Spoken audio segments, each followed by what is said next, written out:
Well, hello, everyone. A warm welcome to all of you joining us today. I'm Yvonne Wang, an art writer and editor, and I'm thrilled to be your moderator for today's talk, organized by Yeo Workshop as part of Singapore Gallery Month.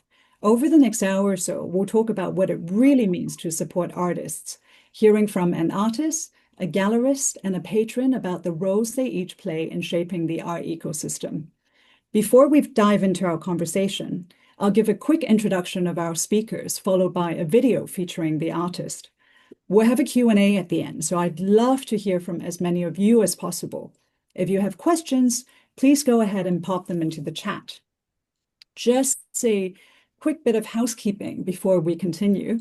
If you'd like to send in a question, open the chat by clicking the button at the bottom of your Zoom window.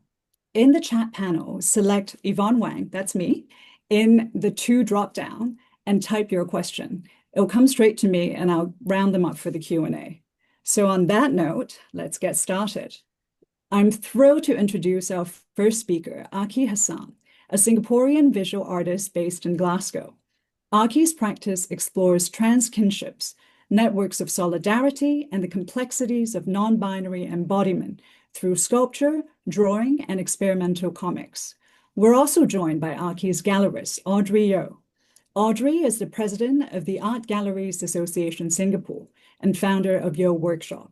She's been a driving force in Singapore's art scene, consistently supporting new voices and inspiring more people to connect with the arts. Finally, we have Dr. Roopa Dewan, an educator, museum docent, and art patron. She collects works by both emerging and established artists from across Southeast Asia. Roopa continues to champion learning through her docent work at STPI Gallery and National Gallery Singapore.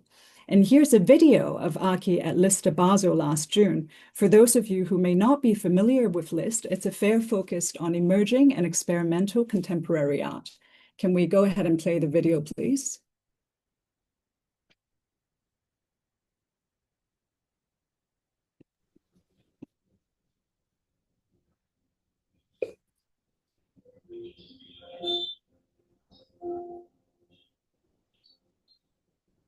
The points of inspiration for me are the kinships that I have in my life. It extends to my friends, my friend lovers, my lovers, my comrades, people that I have shared intimate exchanges with. And I call each of this work a pulse of a love letter, because they're inspired by things that people have exchanged and shared with me. And I think for me, these are things that I want to remember. These are affirmations, things that people have spoken about, said out loud, or shared through protests, or just one-on-one conversations, or just a passing remark. And what I want these love letters, these drawn love letters to look like, I want them to look like fleeting memories. I want them to give a sense of lightness or warmth. When I think about these words, the image that comes to mind are foggy sort of sensations. And so each of this work has sort of like layered depth, but also a sense of translucency in its powdery state.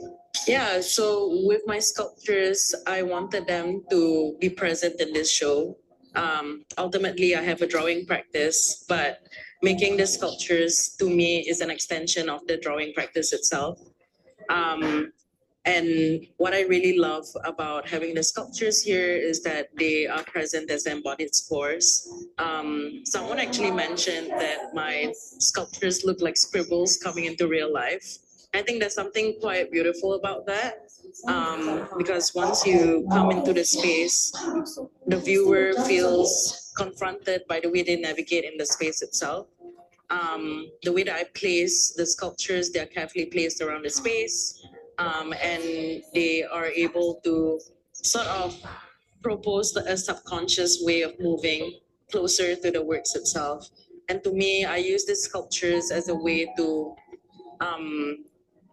encourage the viewer to come closer to the drawings and to interact with the drawings intimately.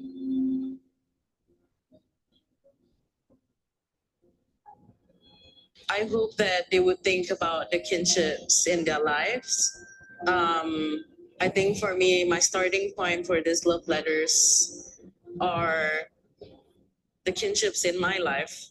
The exploration of survival, thinking about the conditions of the world, and thinking about how we can get through this through love, um, with love, and how we can, sustain through the different violences that are happening in the world.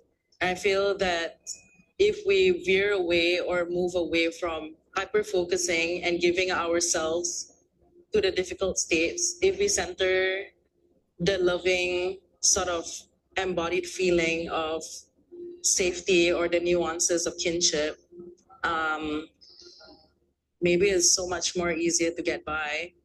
It's interesting to have such works presented at this art fair, because it's quite intimate, it's really quiet, and art fairs are full of works that are really loud, and big.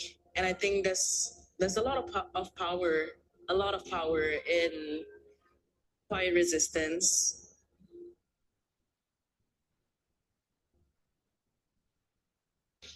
That is a really important question. To show at least at this time for the queer trans community, I think representation is important, but what's more important is listening loudly.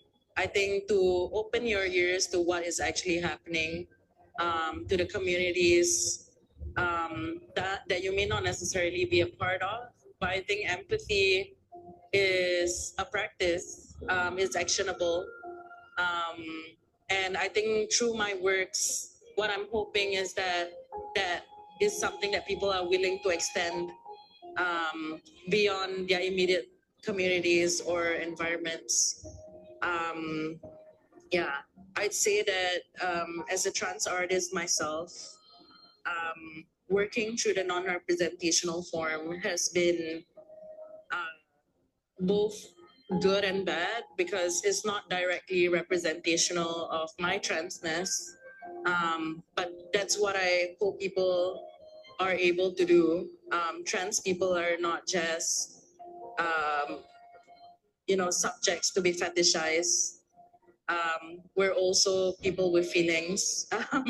We're individuals with so much depth and exchange, and each of this work explores that.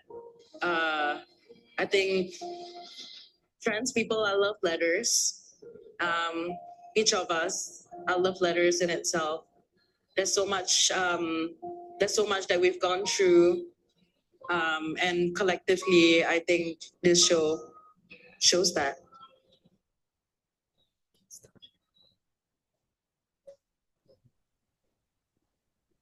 Well, now that you've met Aki, let's start here with a question for the artists. Aki, first of all, congratulations on your international debut at Lista. It's been 2 months now. What's your biggest takeaway from that experience? Thanks for that question, Yvonne. My biggest takeaway is the process of preparing, and that being a very collaborative exercise. I do think that for artists like myself who participated in such an event for the first time, I do think that there's a lot of mental, physical, and emotional preparation that needs to happen. And I think there's a lot that follows afterwards as well, that it's not just one big event that ends on a quiet note. And it's all about preparing to see what's next, what the development looks like. Uh, Oftentimes, when you take up or occupy such a space, you feel like um, you're s- you feel like you can't develop or like move away from the kind of works that you want to play with or like the kind of material or things that you want to play with. But as an artist, after that exhibition, it felt like there were new things that I could tap into, seeing other artists in the same space and being inspired by them. Um, was yeah, I had so many different takeaways from the experience. That sounds amazing. Can you remember any sort of conversations or encounters perhaps that you've had that really stood out?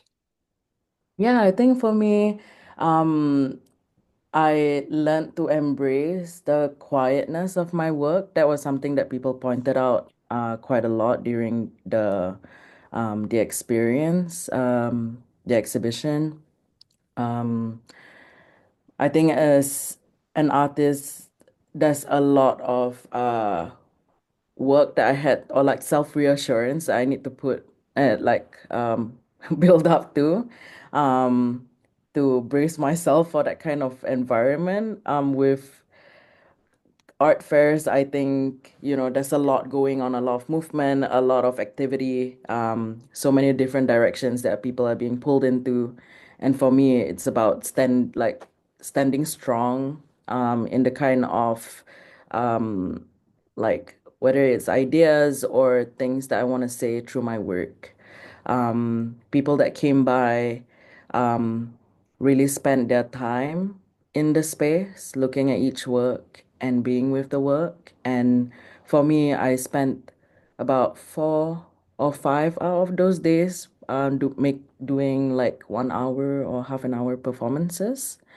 Um, and I think that was one way of like engaging with people almost directly, and bringing them closer to the works. And yeah, that was my first uh time actually doing quite a public performance, and exploring that nature. And I think Audrey really encouraged me to try something new. There was a lot of room for experimentation and trial, which I've never experienced before, so that was exciting. Thanks for that, Aki. And Audrey, you were there with Aki. How did audiences respond to their work? Were there any moments that really stayed with you?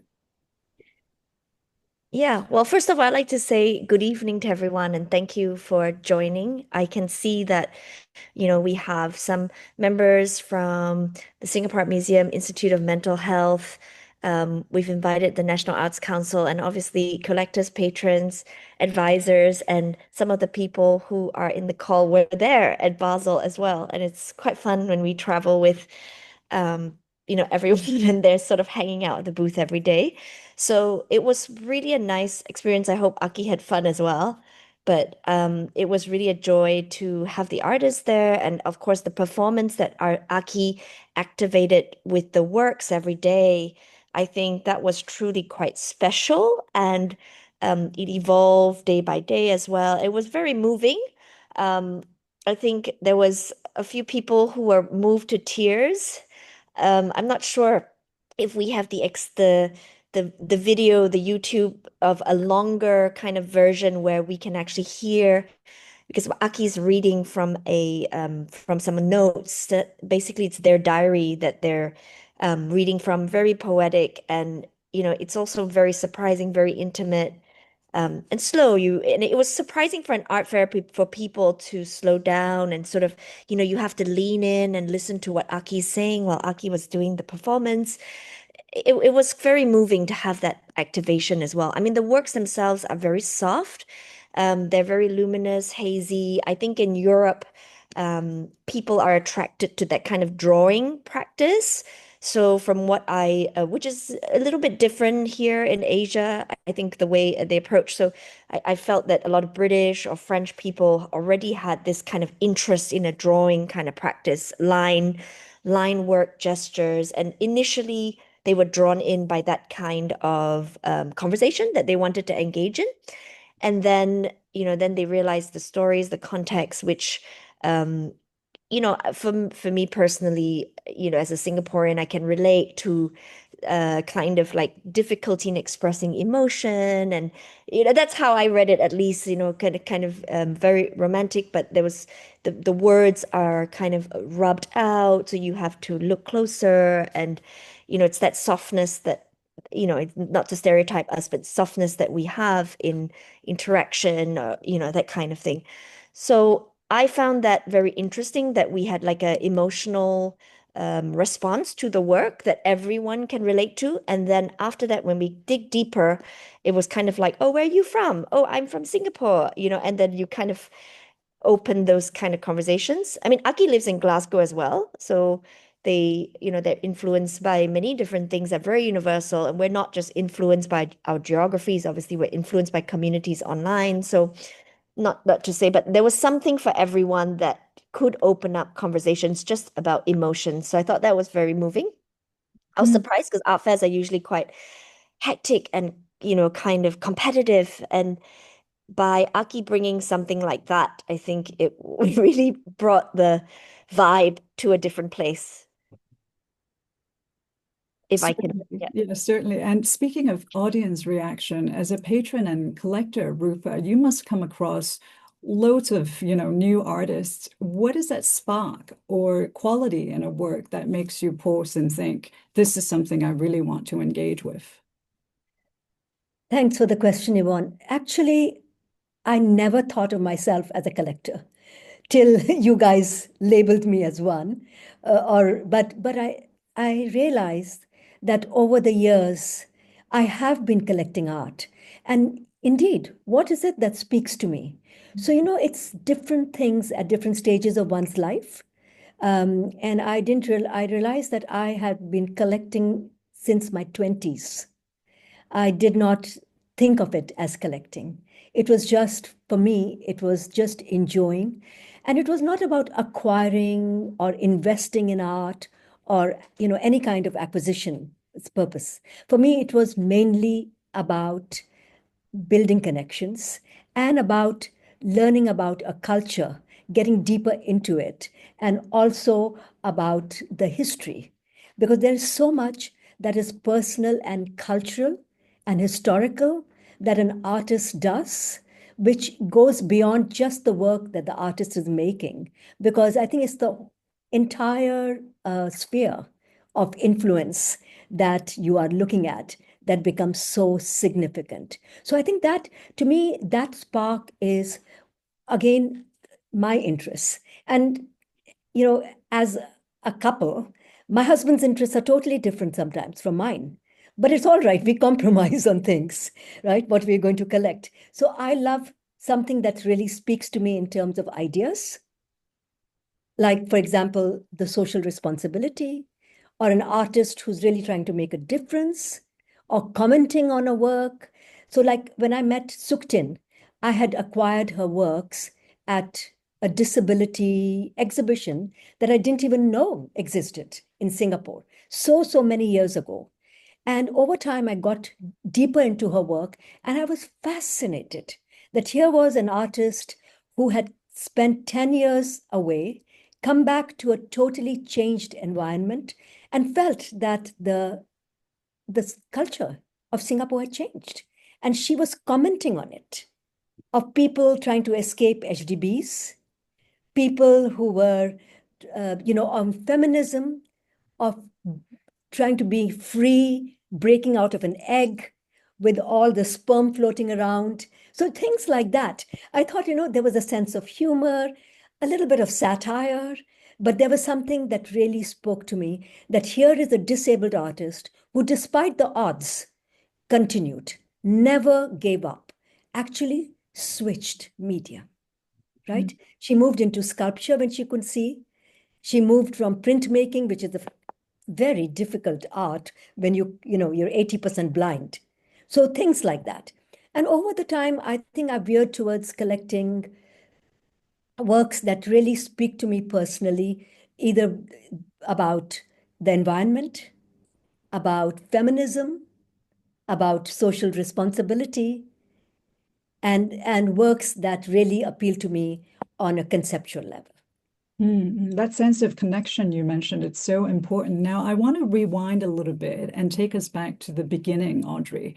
How did your collaboration with Aki begin, and what was that connection? we met, Aki and I have known each other for a while, sort of in a friendly way, without working together. We met through sort of artist circles and art scene in Singapore and in London. We met in London through other artist friends, and I think we were just going. Well, Aki's a little bit younger than myself, so I think we were going out to some drinks at some bars with some artists, and it was really quite social and fun. And I think Aki, you were still in school at the time, right? I believe because this was also ages ago for me. I think it might have been even 10 years ago. And then, through the art scene in circles in Singapore, what really stood out when Aki came back to Singapore was that they were very active with residencies, self-initiated projects, collaborations, curatorial experiences, and also community-based work. So I felt I kept hearing Aki's name, I kept seeing Aki's work. People were really talking about this Aki Hassan. And then when I saw Aki Hassan, I was like, oh, yes, of course. Yes, So in the art scene, I think an artist like Aki, what I admire about them is that they really do a lot of work with communities, with curators, residencies, on the way to, yeah, all this reverberated kind of to an interesting artist that we really wanted to show. And also collectors would speak talking about Aki. There are some collectors here, even in a chat, and you know who you are, who recommend and follow, very sincerely. And I think, and then through another artist that I work with, Fairul Dharma, he also then said, Aki's a really amazing artist, and it'd be amazing if you were able to connect. So, and we also trust sort of the art circles, all of you here, in a way to recommend within the ecosystem. And it really takes a village, really. So it's the practice aligns with our gallery. Our gallery is also quite community focused. We like to reflect a deep engagement with our socio-cultural landscape. And so I felt that it was time, and we had a very delightful first solo show in June of 2023, or was it 2024, 3 or 4? And Mhm. yeah, and it was really nice experience to work together. 2023, gosh, it's been 2 years. Feels like yesterday. And that was a really delightful experience to work with Aki. And the works were really poetic. The way the hang was, I think it really flowed the gallery. There was performances, talks. Aki's very articulate, the ideas, the abstraction, beautiful, but also very deep. So um, that was our first encounter. Aki mentioned about the preparation process for Lista, and you work with many emerging artists. How do you know when an artist is ready for their first international showcase, and how do you help them prepare? Oh, it's a good question. Trust. Well, after the solo, because we worked together, we already had, so the gallery can really be a platform for experimentation where we see how the chemistry or see how the workflow can be.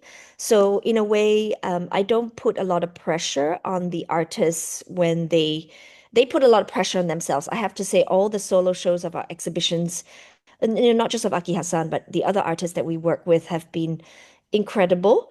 And I don't think we've put a lot of pressure on that work, because for us it's really like looking and seeing at how the artists work. So we know, just the very boring things like timelines and how much time they need, or what kind of resources they need to prepare for their show, etc. So when after we did the solo with Aki, I felt it was very smooth. Aki was very surprising in the end. I think when the works came out in the gallery, I think people were just like, wow. And also the works were, I think the concept took a long time to form. And then when Aki was making the work, it was actually quite fast, I would say. Like, and then they came through, in a way where I was like, where's the work? Is it all right? And they really came through. So same thing with Basel, I think when you do a fair, it's a little different because you have logistics and you have to ship, and it's just extra 6 layers of things than what needs to happen in the gallery. But the whole time, because I had that experience at Aki in the gallery, I thought, no, they're going to come through. It's going to happen. So I think that was I sort of, and also what was really important was circulation matters. I think we saw the work in Singapore, and in Singapore, we are very small. Our network is very small. It's small and big. I think we have all the important audiences, curators, institutions in a way looking, but at the same time, we're very small geographically. And Aki also now is based in Glasgow. So, in a way, with the timing, with Lister Basel being there in Basel, I thought since Aki's in Glasgow for some kind of indefinite time, it was a good geography for them to showcase there. And also, we wanted to support the artists in Europe to be a platform for them to meet their new kind of network and friends and ecosystem there as well. Because it's quite far now between Aki and myself in Aki's in Glasgow and I'm in Singapore. So I just had this idea that it would be nice if Aki had their own kind of market network there. Aki has their own kind of curatorial artistic networks, but I thought it'd be helpful to have a market network in Europe. So that's why we wanted to try Lista for Aki Hassan because they're there. And then the themes were very universal. I think it just so happened to be appropriate. Alista actually selected Aki's project. So we initially applied with a kind of group presentation. And when they were looking through at all the profiles of the artists, they actually suggested that we bring Aki Hassan in solo. So actually, this wasn't completely, it was a kind of, again, the conversation with the network of the Lister Basel board and management, and they actually selected Aki from what we also proposed. So sometimes these art fairs are also like a work in progress with the network, same way we discuss with our friends and yourselves and when we're all trying to show an artist. Mm. Aki, we've been talking a lot about galleries and fairs, but what about experiences outside those spaces, like residencies, commissions, or independent projects? Can you tell us how they've shaped the way you think about your practice?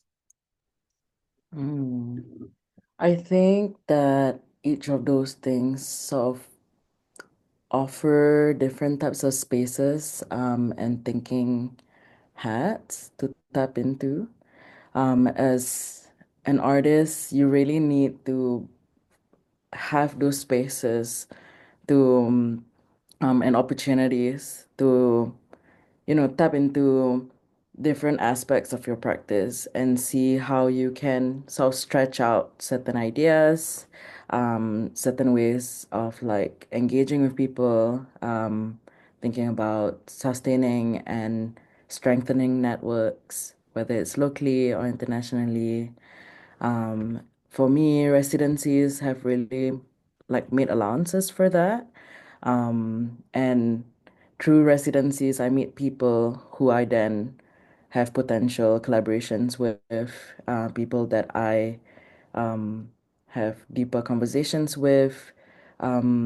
Actually, when I first moved to Glasgow, what brought me back here was an informal residency where I was able to research on art production and how we disseminate knowledges within art, like artist run or artist organized collectives and gatherings.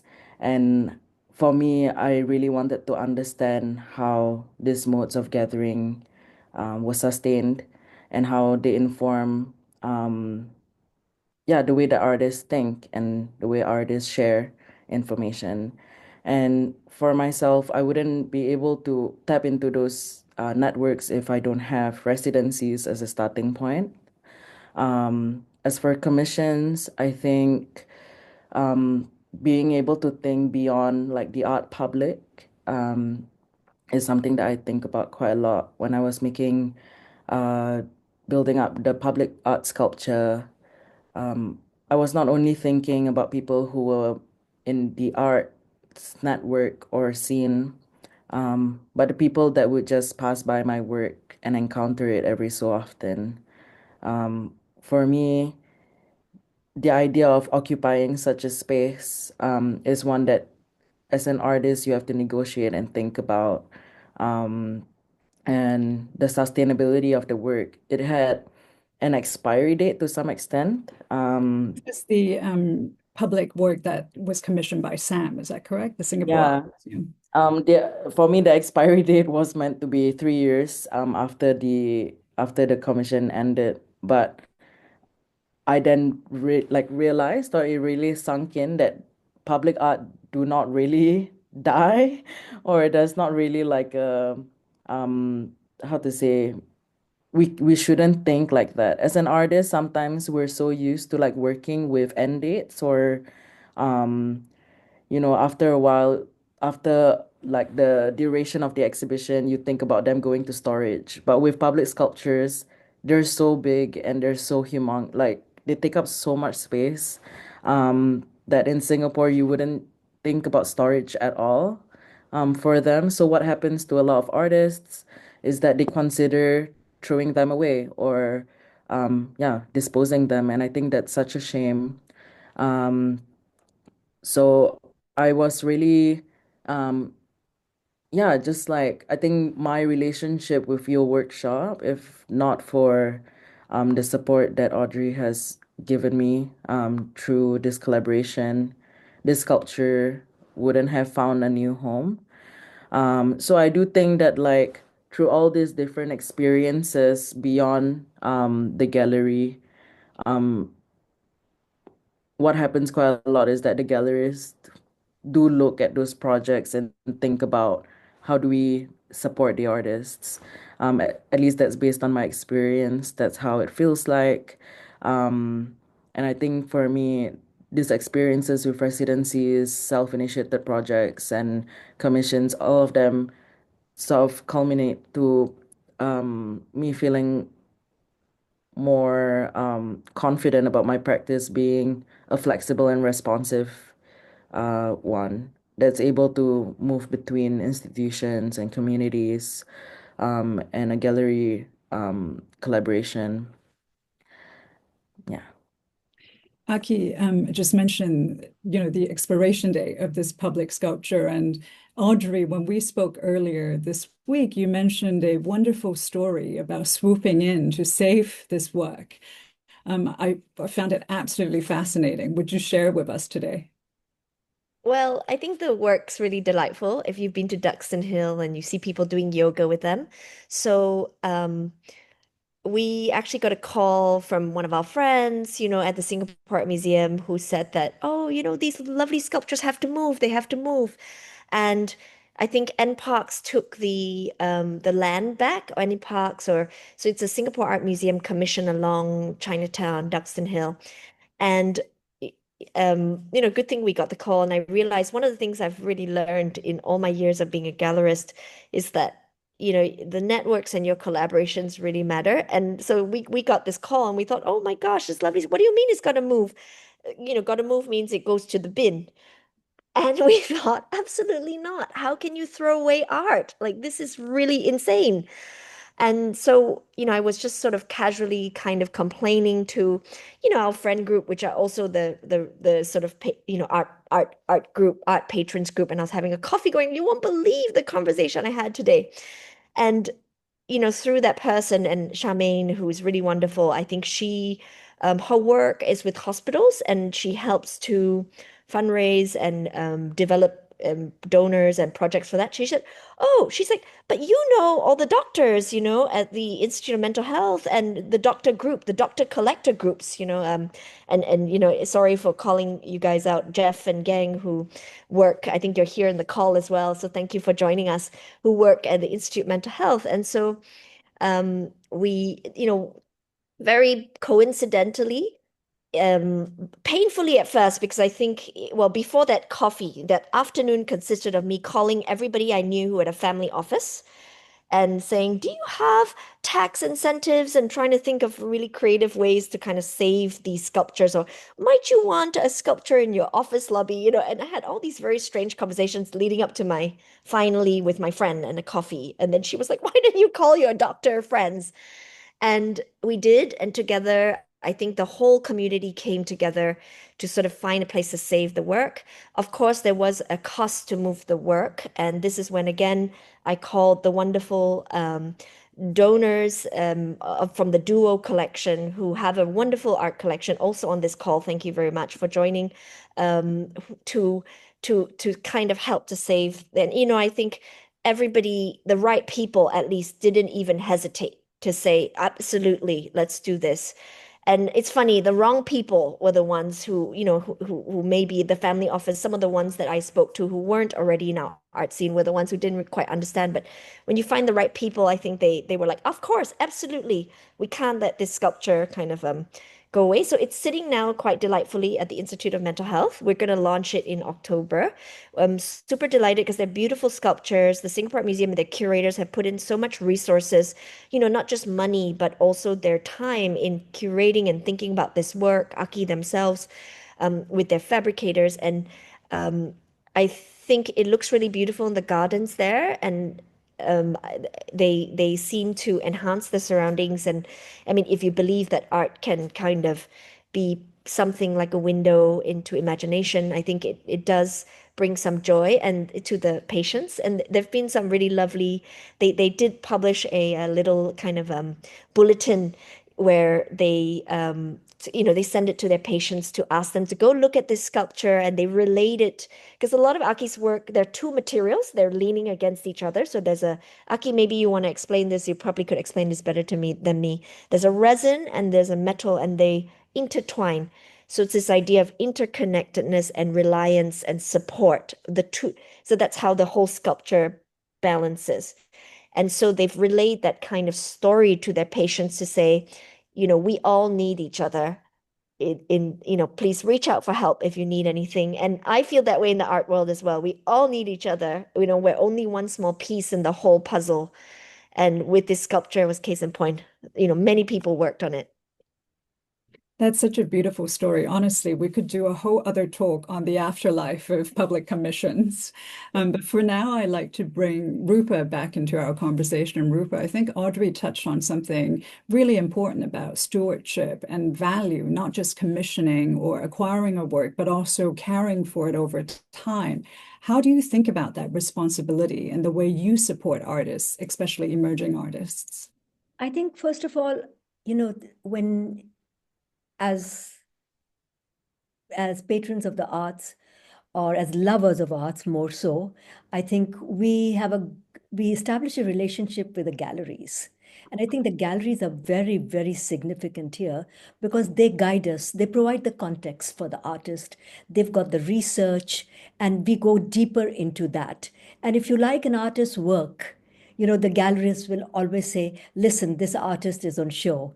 Come for the preview, right? Come, let me send you some materials on this because you are really interested in this kind of work, or this artist speaks to you. So I think that kind of relationship, building relationships with galleries, is really significant because that is what it is. Then the other thing is also, I think today, as Aki mentioned as well, and Audrey did too, that you learn about emerging artists from art fairs, right? Like during COVID, say when Sea Focus came around, and a lot of the galleries exhibited there, and from Southeast Asia as well.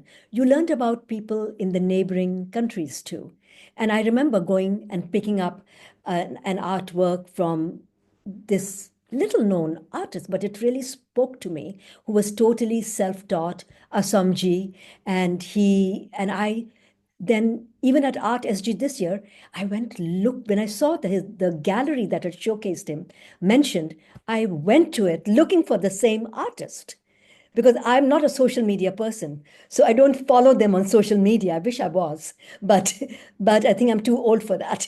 But nonetheless, I followed it and I asked the gallery, I said, did you not bring that artist? He was so amazing, completely self-taught, and really his work was so beautiful because it was three-dimensional, made from found materials, and using Chinese ink painting. God knows where he got that inspiration from. I would love to meet him one day. And so they said, oh no, but we'll find out about him and get back to you. And then suddenly the guy who had shown it at C Focus wrote to me. And now, by now, I've already acquired 3 works of his. He's won the Basuki Abdullah Award just recently. And so, this is how you begin with relationships. And this gallery was was little known. So I think that is where the value, whereas you're talking about, really comes in. It's again building relationships. And I think the art fairs are also very significant, as you guys know, because you travel to them, you write about them. Audrey takes artists there, and then the artists themselves meet people there. Mm. So I think that's a good network too, and I hope that continues. And And it's mm, fostered. and picking up on that, Audrey, supporting emerging artists often means taking a leap of faith. How do you help collectors feel comfortable making that step? Well, I think we provide a very serious platform. I mean, we have talks like this, which are education platforms. The gallery itself, I think we take our experimentation quite seriously. We've put significant resources into every exhibition. We have, I think very good and professional gallery staff who work here, including myself. And, we have Virginie Linghui, amazing people who work here. So we take this platform very seriously. We also try to create programs that build trust, like talk, studio visits, so people can understand and meet the artist. And actually, I think we then kind of step back and let the collectors then decide for themselves. And I would say, I think the sort of the biggest mistake one can do in Singapore is underestimate the audience, because I think even though we are a new and nascent community, the audience is quite sophisticated, they're quite intelligent, at least the ones that you want to talk to, yeah, or to speak to. So I've been very fortunate that as long as we do our part quite seriously, I think the collectors themselves can kind of take notes and think about that themselves. So that's usually been our style in a way, if that answered the question. Yeah, sure. Aki, I mean, we've been discussing the gallery collector relationship. What role does the artist play, and where does this trust fit into your part of the puzzle? That is a very good question. I think for me, trust is always a two-way relationship. It's built, two-way. It's reciprocal.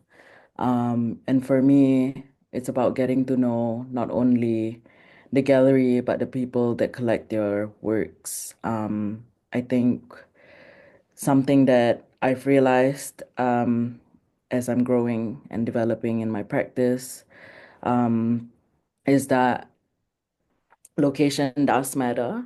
I moved away to Glasgow shortly after my first solo exhibition, and I do think that that has sort of played a part in making, building these relationships a bit harder, in thinking about the local context of Singapore. And so for me, my hopes is that when I return back to Singapore is to connect with the people that have collected my works and to understand what the relationship looks like, and where they see my practice going as well. Because to me, this type of yeah, it only makes me think about sustainability, not only for myself, but for uh, the kind of ideas that I hope to develop in my practice. Um, I think as an artist, you're always thinking about, um, strategizing what's next and what you want to explore. And in thinking about care and support, I think the work at Lister really sort of like funneled into a very specific point of my practice where it really focused on the intimacies and the immediate sort of like accounts and exploration of that.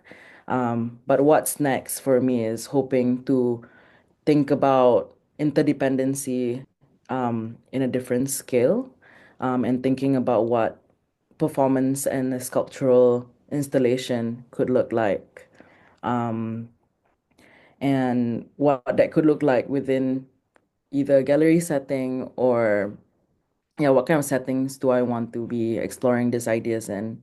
So for me, trust is all about yeah, trusting that that kind of development um, is something that people still feel is valuable. And thinking about the conditions that we are all sort of functioning under, I feel like something that I hear a lot of people talking about is this sort of uh, not fear, but anxiety that the art market or the contemporary art world is under a lot of fire and that it's going into a direction that people are hoping it doesn't go into.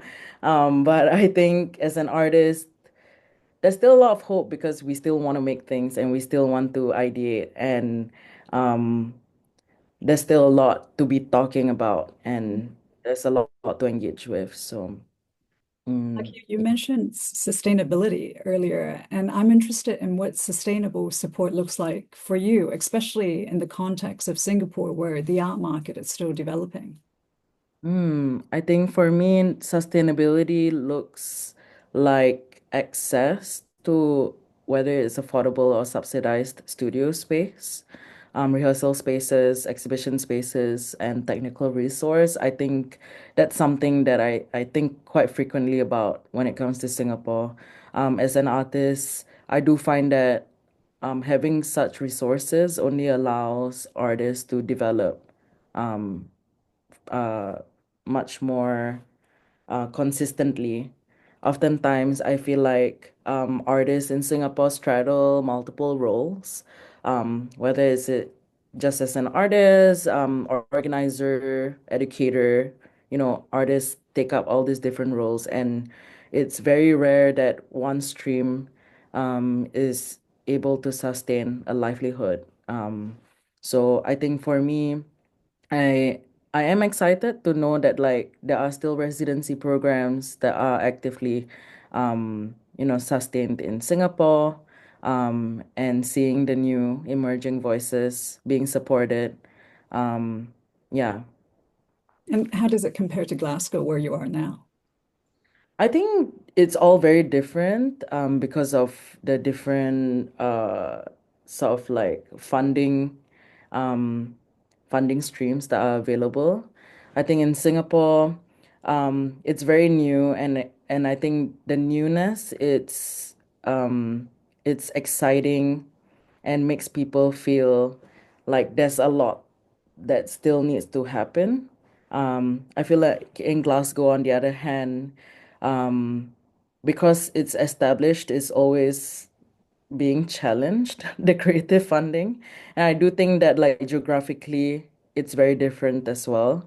Um, with, everything that is sort of like happening around us. It always influences the way that money is being directed. And I think in Glasgow, there's still an exciting like scene. I think what is really interesting about this space is that there's a lot of autonomous DIY projects in Glasgow. So in terms of self-initiated artist-run projects, you will see a lot of that, a lot of collectives sort of taking over buildings for a period of time, and programming according to what they want and what they are thinking about. I think in terms of artists organizing in Singapore, um, I think that kind of life is a bit difficult because it's expensive to, I think, rent places. And I know that there have been projects recently that have had to, close down in Singapore. So it's just a matter of, I think, having access and understanding what the value of artists coming together truly is. Aki brought up the art market earlier, and there's always this push and pull between what's commercially viable and what allows for real experimentation. Audrey, your gallery, your workshop has just celebrated its 12th anniversary, a real milestone in today's climate. How have you managed to maintain that balance over the years?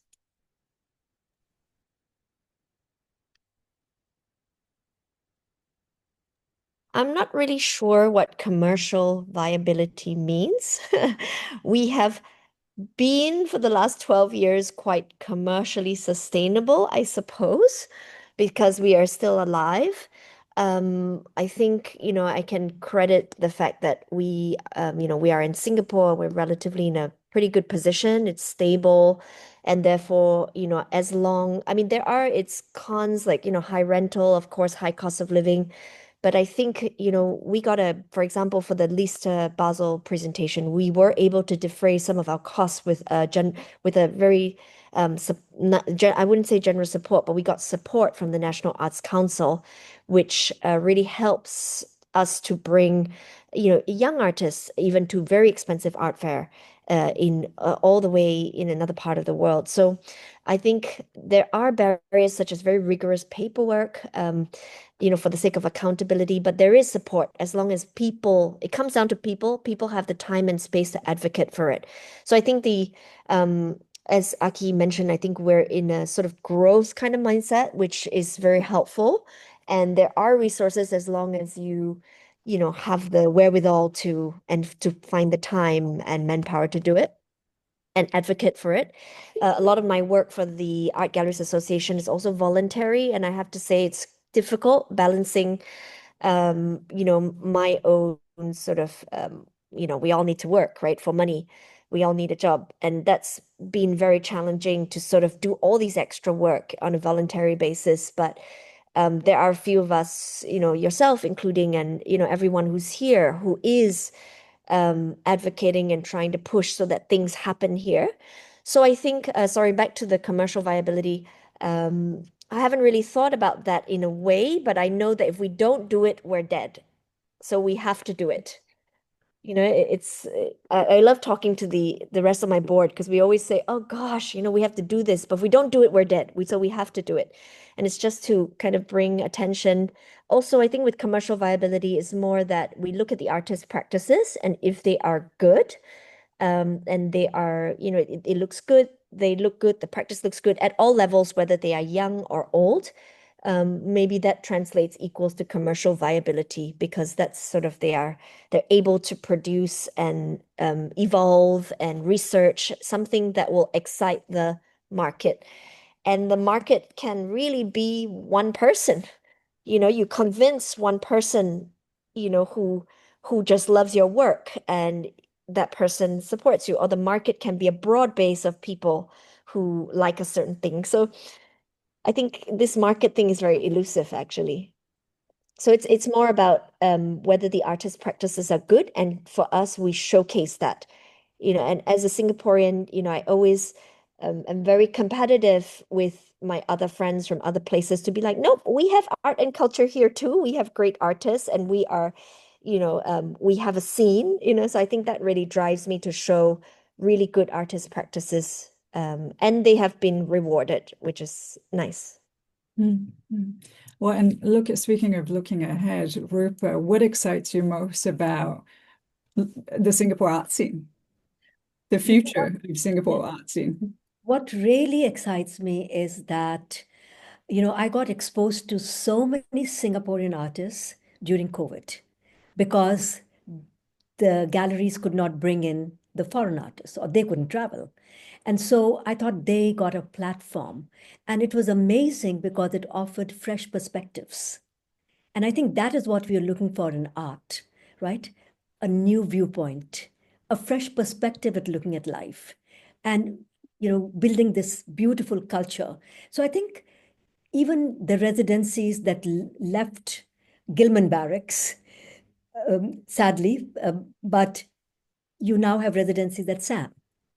So, there are different venues. People are doing different things.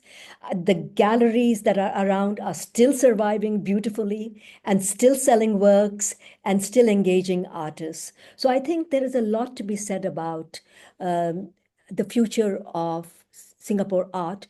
And I must say that I've been really impressed with the quality of art that is being produced here by local artists. And I think it's come of age. So we have to support them. There is no other choice. And Well, I have thank to you. share, we also have access to Southeast Asia, which is incredible. Absolutely. You're so right. And I think just having, these kind of relationships, and just like in Gilman Barracks itself, all the artists that you guys showcase, from Malaysia, from Indonesia, from Vietnam and Thailand, it has been so fantastic for us as lovers of art to be able to view these artworks in person. Online is a different story, right? But I think view them, meet the artists, have conversations with them. That is totally irreplaceable. And I think that will grow. Yeah. So Well, thank you so much for sharing such thoughtful insights. Let's move on to the Q&A now. We have a very quiet audience, so now this is your chance. If you have any burning questions, please open the chat box and send it through. Otherwise, I have some questions prepared. I have one for Audrey, actually. What role do you see galleries playing in helping collectors understand the stewardship and the value beyond acquisition that we talked about? Perhaps, guiding them to see themselves not just as buyers, but as custodians of an artist's legacy. Well, I can make a plug for a book by Christina, who's in the audience as well. Christina's a wonderful collector who supports mainly women artists in Southeast Asia. And she was moving away to London, but her house visit is just so lovely. So she says I've sort of, kind of put her up to this, but she's about to publish a really wonderful book, which will be launched in January for Singapore Art Week. That's an educational piece. And now it's gone beyond collecting because now she's gotten response from artists. So this book really delves deeper into the intimate kind of questions about each artist in her collection. So it's furthered her interest from just collecting the work to then interrogating more about their insight. And then that's going to be published in a book. So I think somehow, the collectors have gone beyond. Same thing with Aki Hassan. I think the Duo collection who had supported the work at the Institute of Mental Health. Actually, I've learned from them because they already were acquiring works, but then loaning their collection out to various important shows so that the works get circulated around. And I think the way they've been acquiring works is also really looking at interesting and new artistic practices, really taking a risk on younger artists as well. So I would say, I feel still like a baby sometimes amidst some of these collectors because I'm learning for them. And then meanwhile, I can then translate what they have done to sort of newer generations of collectors as sort of like ideas or best practices for how people can support more than just buying for decorative purposes, if you will. Nothing wrong with decorative purposes. I think artworks are gorgeous to be in the home. And, I think we all need beautiful artworks in the home. But I think it's quite fun to look to see how enriching the lives of these people are as well by engaging more. And then I kind of translate these stories, we have a program with the Singapore Gallery Month where we open collectors' homes. We have talks such as this so that maybe new collectors can kind of find, look at existing models and then find their own way. So I'd say I do a bit of that connecting and networking in between.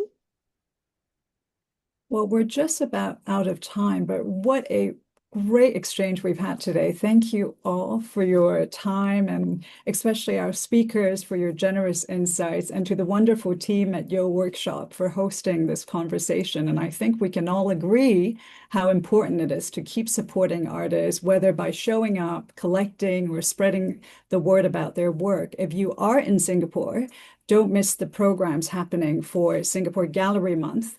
The Patron Pass is a great way to support the arts and feel part of the community. And do come by Yeo Workshop to catch Aki's work in person as part of Holding Space, a new group show that just opened last weekend. It's been a real pleasure. Thank you for joining us, and have a really lovely day. Thank you. Bye, everyone. Good night, Thank you everybody. so Thank you much, so much for everyone. joining us. Thank you. Thank you. Bye-bye. Bye.